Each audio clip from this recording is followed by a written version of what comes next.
Do you want to be who you are, or do you want to be the thing that changes who you are constantly?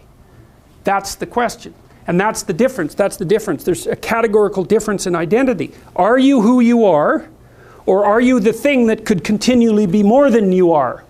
And that's the thing that isn't the stable identity. It's not the initial state. It's also not the state of being in chaos, that nihilistic state, let's say. And it's not even the state of reformulation that occurs after you've gone through the process. It's the state of continually going through the process. So you can identify with the thing that you can identify with the thing that you are, or you can identify with the thing that transforms who you are. Right. And that's the same as the state subjugating itself to the individual. Because the individual is the thing that transforms the state. And what the state should do, the state's necessary, because obviously it organizes all of us into peaceful cooperation and competition. The state's necessary. Then the question is the state the highest good? And the answer to that is, well, it can't be, because it's old and dead and blind.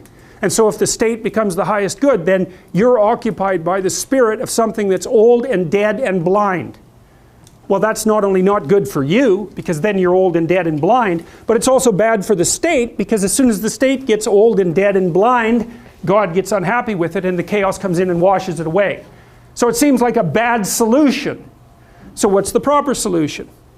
You subordinate your group identity to the identity that transforms your identity, right? And the state subordinates its power to the vision and articulation of the individual, because that's what revives the state.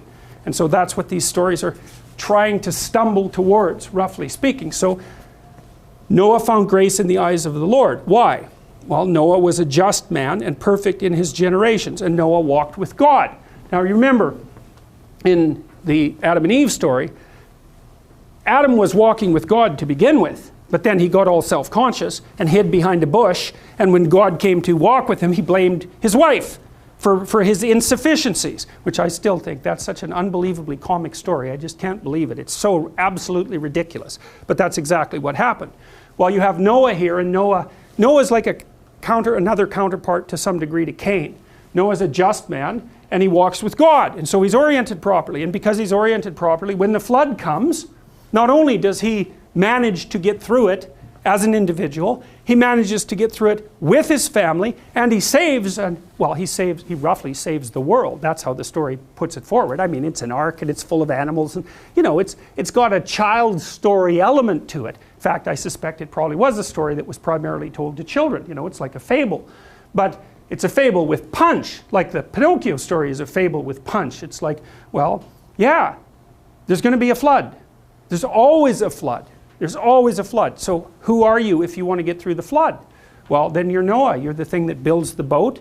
You're the thing that acts justly. You're the thing that walks with God. We already know what that means. You identify with the transcendent. That's like Geppetto pointing to the star before the transformation process that occurs with Pinocchio.